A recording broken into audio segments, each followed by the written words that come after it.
flowers, or the colors of the winter sky, or the unexpected compulsion to sing. The language I had to speak to be understood is not the language of poetry or clear thinking. I only let on once to May that I had acquired other words for private use. In the Bible, it starts with the Spirit of God moving upon the face of the water, but I don't buy those ideas. You couldn't pay me to take my story back that far. Everyone's probably heard of Honey Creek, where I lived with Ruby and May. There isn't anything fancy about the location, except the iron gate around the church and the pigeons with their purple breasts. Mr. Abendroth, the oldest person in town, spends his time walking through farmers' fields picking up corn and stealing apples, and he shares his loot with the pigeons. Honey Creek is way up in the very north of Illinois. If you lean over the Abendroth's back fence, your torso is in Wisconsin. You will miss the town if you drive through listening to your favorite song on the radio, or telling a story about your neighbor. The 2 blocks of white clapboard houses with black trim will look like nothing more than a cloudy morning. Only Mrs. Crawford's house is blue, like the color eyeshadow my friend Daisy wears, and she has a red barn in the back. She had her place painted blue after her husband Bub died, and everyone figured she'd gone crazy with grief. Then for Christmas, she put lights all over the trees in her yard, colored lights, which flashed on and off. Then everyone watched to see if she would come out one day wearing hot pants and white boots, setting off to marry someone 40 years younger. Every Memorial Day, neighbors get together and put on a parade without a marching band or a fire truck.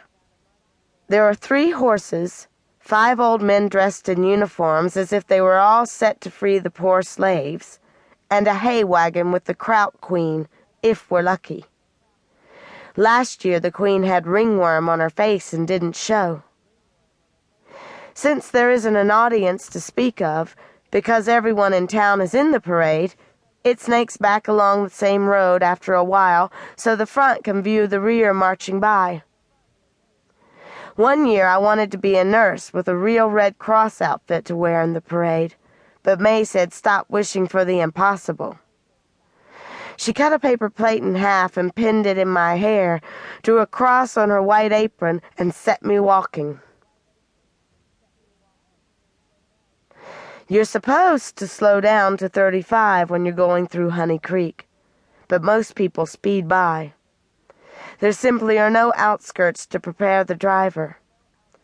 At the intersection, that's County Road J, you'll see the post office and the grocery store, which doesn't have anything useful except beer and milk, toothpaste, and potato chips.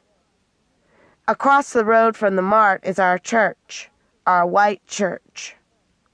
One of the church committees put up a steeple a few years ago to accommodate the new bell, which plays songs 3 times a day. It cracks me up going by there when it chimes Rock of Ages, as if the church has a big old mouth and it's singing to itself. No one ever stops to listen except the Labrador Retriever. He's tied up outside of the post office because he belongs to the postmistress, Laverna. He howls to all the songs like he's overflowing with devotion. He sits on his haunches and lets out a long, sad moan. In the block beyond the church, there are 4 more white houses. All of them have heavy plastic over the windows, meant for winter, which blow and rattle in the summer storms. The pickup trucks, parked outside in every yard, come in handy for deer hunting and cutting wood, plus driving places. If you look in the garages, you'll see they're filled with rusty farm machines, milk cans, large rusted wagon wheels with broken spokes from the ancestors. People in Honey Creek like to keep junk in the family. You never know if a huge chest of